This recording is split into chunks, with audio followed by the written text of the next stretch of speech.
Crônicas do Amanhecer, por Feijão, Centro Espírita Allan Kardec. Balneário Gaivota, 29 de maio de 2017.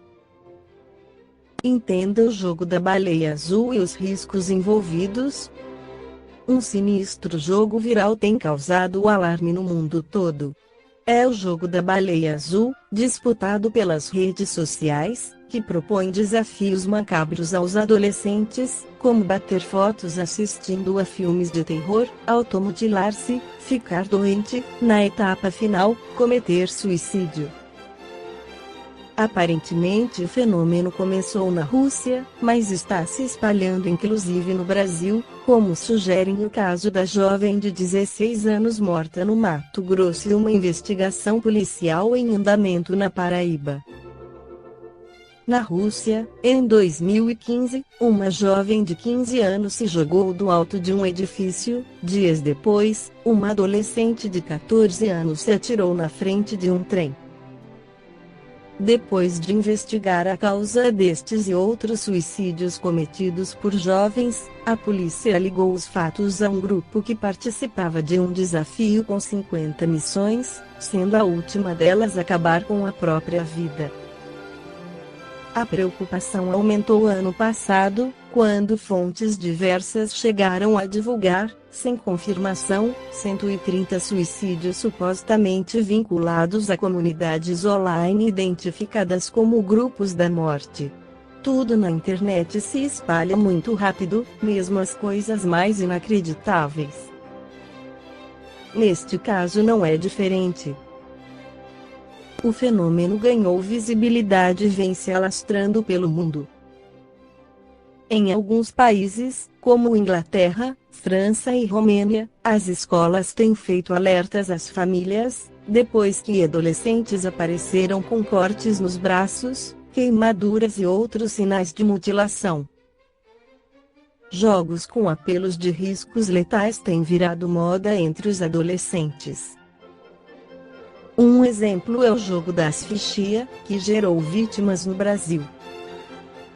Outro é o desafio do sal e gelo, no qual, para serem aceitos no grupo, os adolescentes devem queimar a pele e compartilhar as imagens nas redes sociais. Embora exista há anos, o desafio voltou com força recentemente. Sem falar no jogo da fada, que incita crianças ao gás do fogão de madrugada, enquanto os pais dormem. As recomendações para as famílias são monitorar o uso da internet, frequentar as redes sociais dos filhos, observar comportamentos estranhos e, sobretudo, conversar e conscientizar os adolescentes a respeito das consequências de práticas que nada têm de brincadeira. Atenção redobrada com os jovens que apresentem tendência à depressão, pois eles costumam ser especialmente atraídos por jogos como o da baleia azul. Também as escolas devem colocar o assunto em pauta e incorporar no currículo, cada vez mais, a educação para a valorização da vida, o respeito pela vida dos outros e o uso consciente das mídias e tecnologias. A vida materialista que estamos vivendo hoje, que nos exige cada vez mais recursos, está fazendo que o pai e a mãe trabalhem mais tempo, o que os faz delegar a criação e educação de seus filhos a terceiros. E esquecem o compromisso que assumiram na espiritualidade, de cuidar destas almas, que lhes foram outorgadas. Acabam pensando somente na vida material dos filhos, lhes abrindo poupanças recheadas, investindo nas melhores escolas e instituições. Preparam os filhos para serem os melhores profissionais, os preparam para a fama e o sucesso.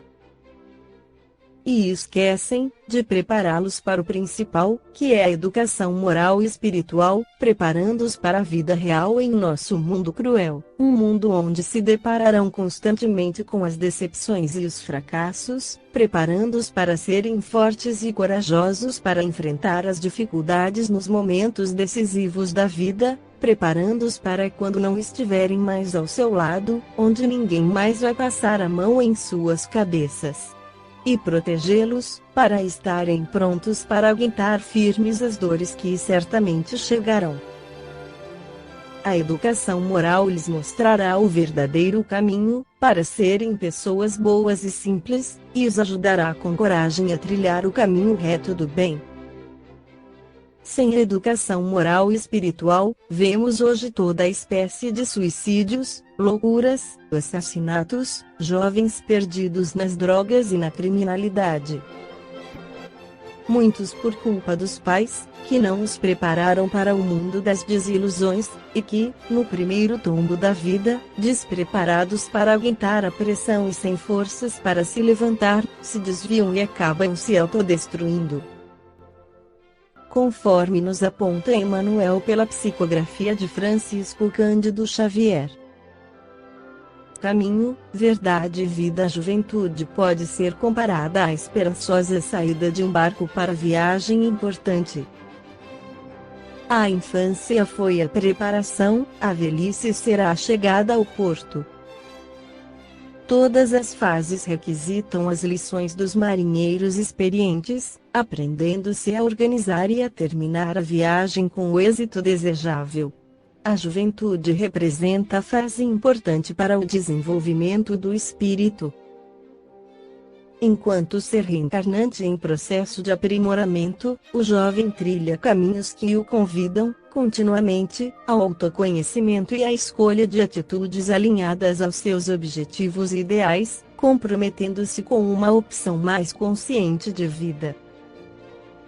Mediante os desafios da atualidade, a mensagem de Jesus à luz do Espiritismo representa roteiro seguro e convida o jovem, igualmente, a assumir-se como tarefeiro no bem e a colaborar na construção do mundo novo. Leopoldo Machado, em seu livro Espiritismo é obra de educação, afirma que devemos começar a edificar um novo mundo pela educação da criança, é o que de melhor e maior se terá feito.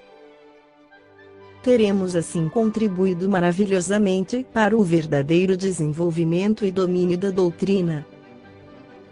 Poupamos, assim, às nossas crianças, as mesmas decepções e desilusões religiosas por Ju e passamos, até chegarmos ao Espiritismo. E teremos feito, por este meio, a mais bela das caridades, que é a caridade eleita, diretamente, ao Espírito, pela educação. Nem há caridade maior do que ensinar aos que erram, aos que não sabem. Não tenhamos dúvida que a maior obra do Espiritismo é a da educação.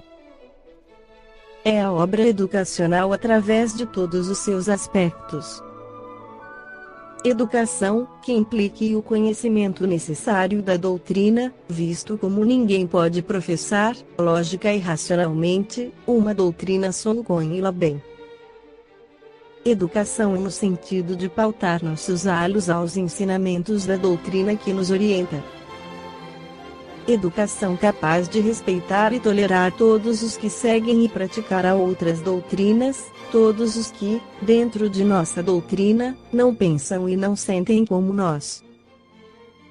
Educação que nos leve a trabalhar sempre tolerantes e solidários, dentro da divisa do codificador trabalho, solidariedade e tolerância.